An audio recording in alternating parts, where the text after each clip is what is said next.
Donc dans ce paragraphe, nous allons maintenant définir le rang pour une matrice. Alors c'est une notion qu'on a déjà définie au chapitre 7.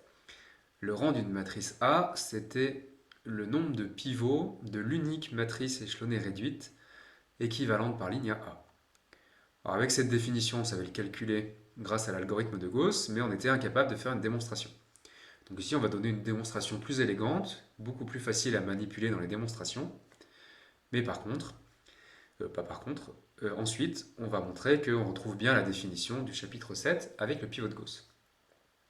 Donc on se donne une matrice quelconque. On appelle C1 jusqu'à Cp la famille de vecteurs définie par les colonnes de A.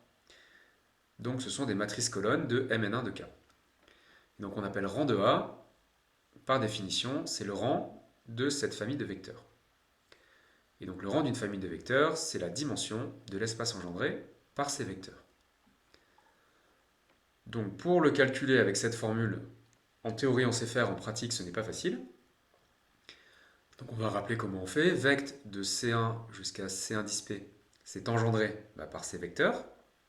Donc il faut en extraire une base en étudiant si la famille est libre ou non.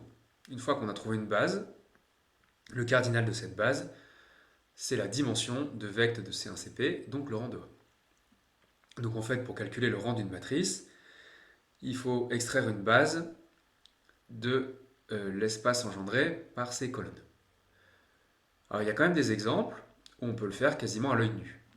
Donc on va voir sur cette matrice qui est de taille n, donc il y a des 1 comme ça sur le tour et des 0 partout ailleurs.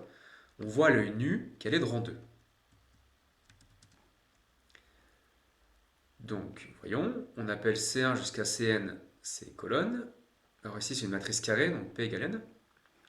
Donc par définition, le rang de A, c'est le rang de cette famille de vecteurs, donc la dimension de l'espace engendré par les colonnes. Mais les colonnes de A, on voit qu'elles sont particulières. La première est égale à la dernière, et ensuite, toutes celles du milieu sont égales entre elles. C'est-à-dire que C1 est égal à Cn, et que C2 égale C3 jusqu'à Cn-1. Donc l'espace engendré par C1 jusqu'à Cn est tout simplement l'espace engendré par C1 jusqu'à C2. Puisque quand on a plusieurs fois le même vecteur, on ne l'écrit qu'une fois à l'intérieur de vect. Ensuite, C1 et C2 ne sont pas collinaires, puisque ici, pour aller de 1 à 1, on multiplie par 1. Mais si je multiplie par 1, ici, j'arrive pas à 0. Donc elles sont non collinaires, donc elles forment une famille libre, et donc une base de vect de C1-Cn. Et donc la dimension de cet espace, c'est 2, et donc A est de rang 2.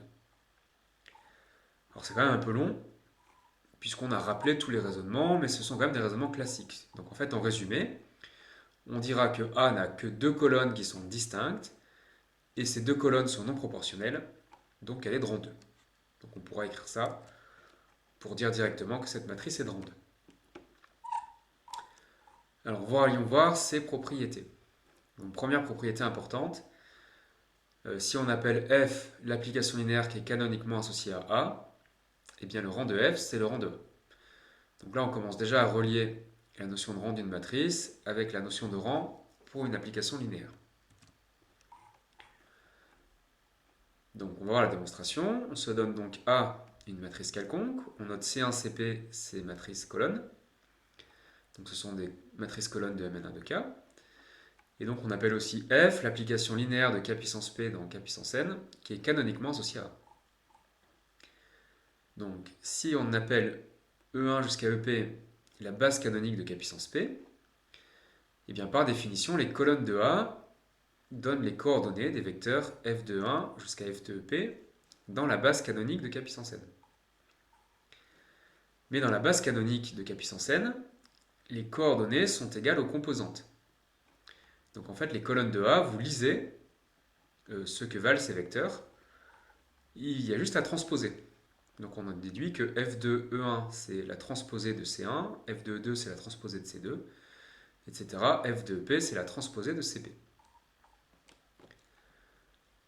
Mais alors si vous extrayez une base de vecteurs de C1CP, c'est-à-dire vous obtenez des indices I, un ensemble d'indices I inclus dans l'ensemble des entiers de 1P, tels que les colonnes CI pour petit i dans grand I, soit une base de ceci. Alors en transposant, on obtient une base de vecte de f de 1 jusqu'à f de EP. Alors ça, c'est assez facile à voir, puisque dire que les CI forment une base de cet espace, c'est que toute matrice colonne qui appartient à cet espace s'écrit de manière unique comme une combinaison linéaire des vecteurs CI. Et bien, en transposant, on trouve que tout vecteur ligne de cet espace s'écrit de manière unique comme combinaison linéaire des vecteurs lignes T de CI, et donc on a une base. Alors, grâce à ça, on en déduit que les bases ont le même cardinal, donc que les dimensions sont égales. Mais alors, la dimension de l'espace engendré par les colonnes, c'est ce qu'on appelle le rang de A. Et ensuite, ici, comme E1, EP, c'était une base, bon, c'était la base canonique, mais en particulier, c'est une base, on sait que les vecteurs images de cette base engendrent l'image de f. Ça, c'est le chapitre 17. Et donc, la dimension de vecte de f de 1 jusqu'à f de p, c'est la dimension de l'image de f qu'on a appelée le rang de f. Et donc, en conclusion, on a bien le rang de f qui est égal au rang de A. Alors ensuite, on en déduit donc les propriétés fondamentales qui vont permettre de calculer le rang. Donc le rang de A, déjà, c'est plus petit et que le nombre de lignes et que le nombre de colonnes, donc le minimum des deux. Ensuite, si je prends une matrice B, que je peux multiplier à gauche par A, eh bien le rang du produit AB, c'est plus petit que le minimum entre le rang de A et le rang de B. Donc par produit matriciel, le rang ne peut que diminuer.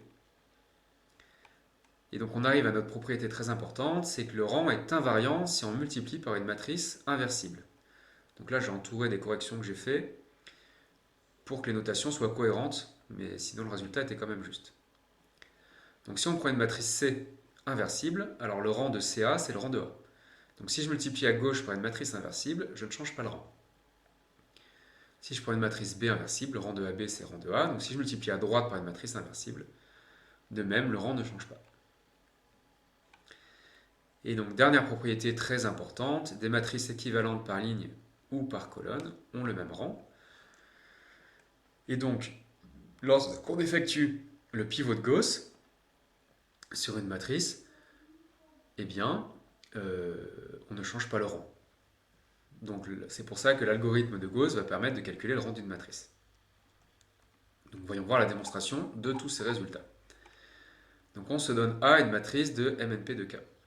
Le but, c'est que le rang de A est inférieur ou égal au minimum entre N et P. Donc, on utilise l'application linéaire canoniquement associée à A, qu'on appelle petit f, et le chapitre 17, on a étudié le rang d'une application linéaire.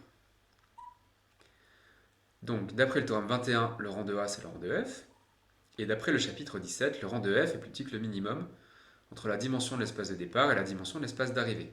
Donc ici, ça fait rang de f plus petit que minimum entre P et N. Et donc le rang de A est bien plus petit que le minimum entre N et P. Bon, là, on peut les permuter, puisque c'est un minimum. Deuxième propriété, donc on se donne encore A une matrice quelconque, on appelle F l'application linéaire canoniquement associée. Et donc on se donne une matrice B avec P', où P c'est le nombre de colonnes de A, et on appelle G l'application linéaire canoniquement associée. Donc, comme f est défini sur k puissance p et que g est à valeur dans k puissance p, je peux définir f rongé qui va de k puissance q dans k puissance n. Et donc, d'après le théorème 10, l'application linéaire canonique, la matrice qui représente f rongé par rapport aux bases canoniques, c'est la matrice AB. Et donc, on a, d'après le théorème précédent, rang de f égale rang de A, rang de G égale rang de B, et rang de f rongé égale rang de AB. Or, on a vu au chapitre 17 que le rang de f rongé est plus petit que le minimum entre rang de f et rang de G. Donc on en déduit que rang de AB est plus petit que le minimum entre rang de A et rang de B. Alors ensuite, si on prend cette fois une matrice inversible qu'on appelle C, on appelle H l'endomorphisme canoniquement associé. Comme C est inversible, H est un automorphisme. Ça, c'est les paragraphes précédents de ce chapitre. Et donc, d'après le chapitre 17, comme H est un automorphisme, le rang de H rond F est égal au rang de F. Mais comme précédemment, H rond F, c'est l'application linéaire canoniquement associée à C fois A. Donc le rang de H rang F, c'est le rang de CA, et le rang de F, c'est le rang de A. Donc on a montré que le rang de CA, c'est le rang de A. Alors de même, si on prend une matrice B inversible, l'endomorphisme associé par rapport aux bases canoniques est un automorphisme, et donc le rang de F rongé, c'est le rang de F, et on obtient que le rang de AB, c'est le rang de A. Donc en multipliant à gauche ou à droite par une matrice inversible, le rang est conservé. Alors maintenant, si on prend deux matrices équivalentes par ligne, donc elles ont la même taille, eh bien, on a vu au chapitre 7 qu'il existe une matrice E, telle que A égale E fois A', et cette matrice E, c'était un produit de ce qu'on appelait des matrices d'opération élémentaire, c'est-à-dire permutation, transvection et dilatation. Alors en particulier, les matrices élémentaires étaient inversibles, et donc E, qui est un produit de matrice inversible, est une matrice inversible. Et donc comme E est inversible, d'après ce qui précède, le rang de A est égal au rang de A'.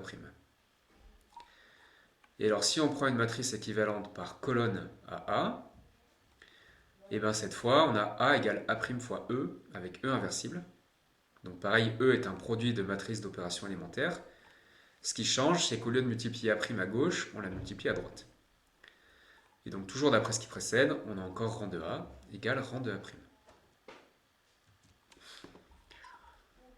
Donc les opérations qu'on utilise dans l'algorithme de Gauss ne changent pas le rang d'une matrice.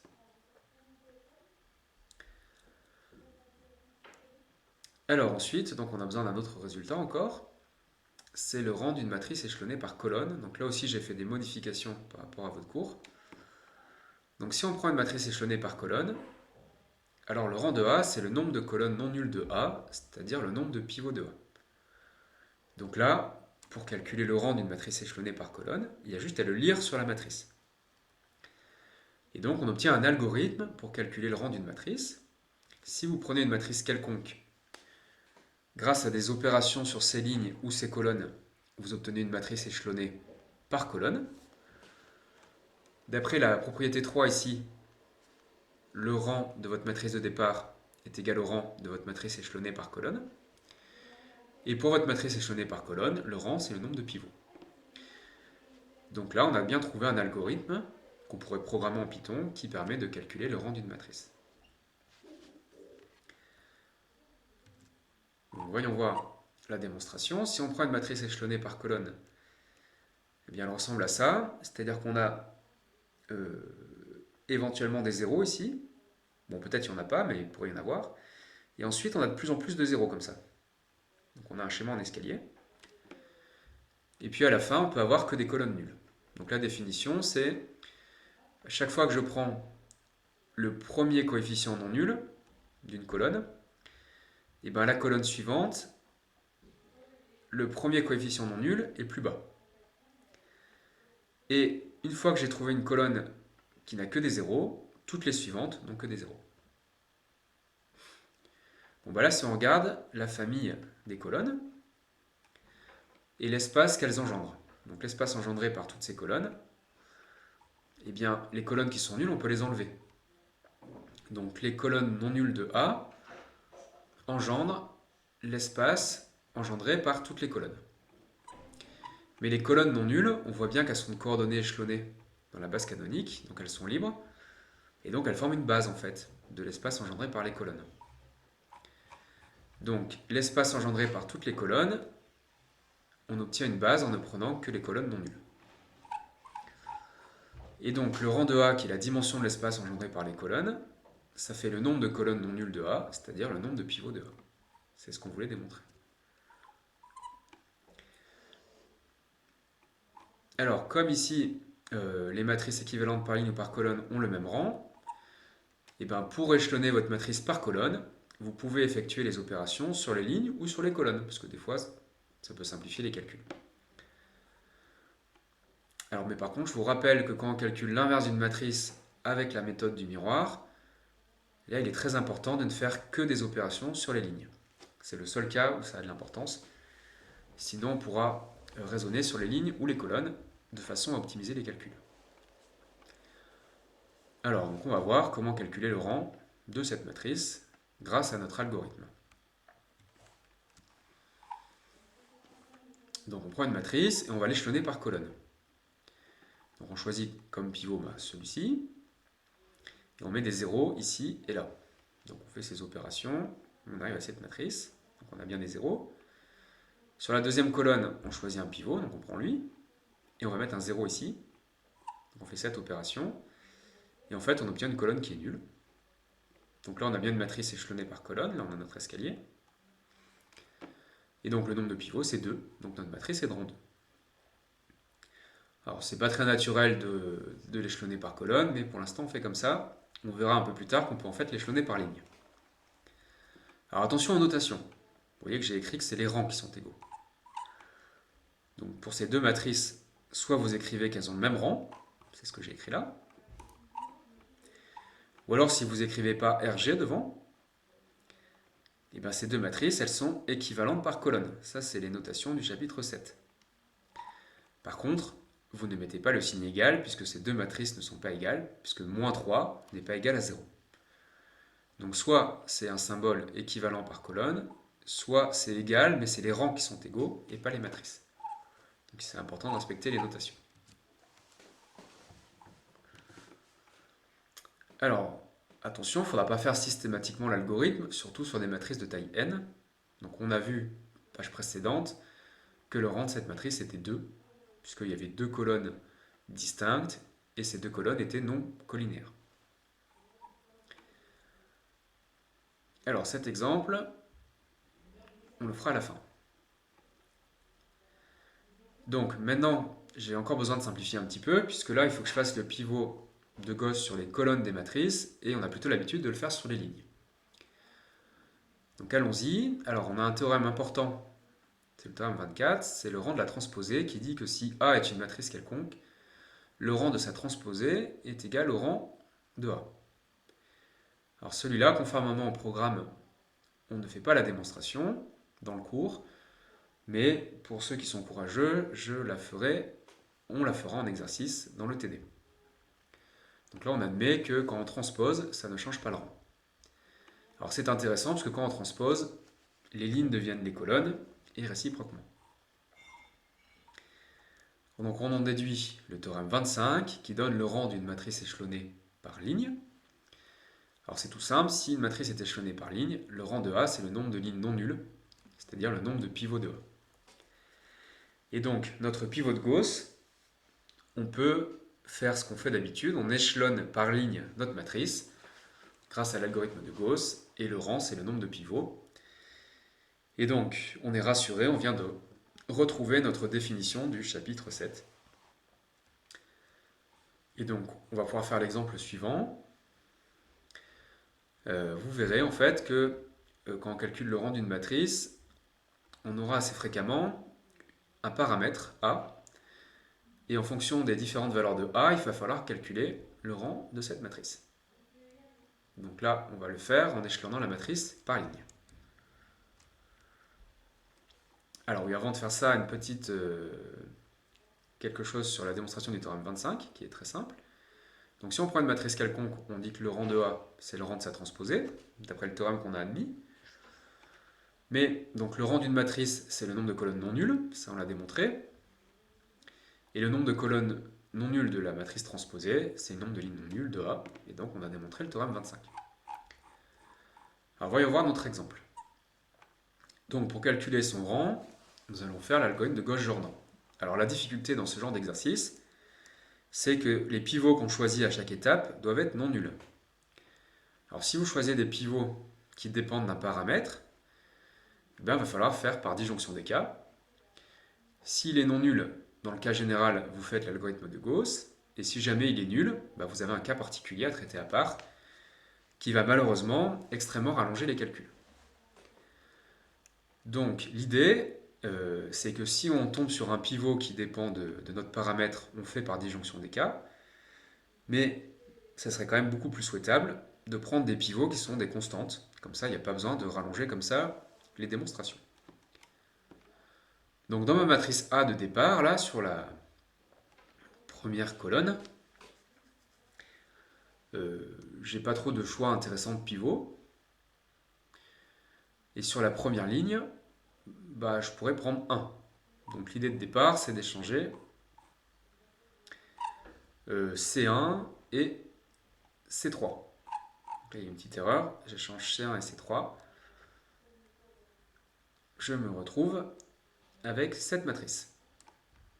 Donc j'avais dit que je peux faire les opérations sur les lignes ou les colonnes. Donc elles ont le même rang. Ensuite, je l'échelonne par ligne.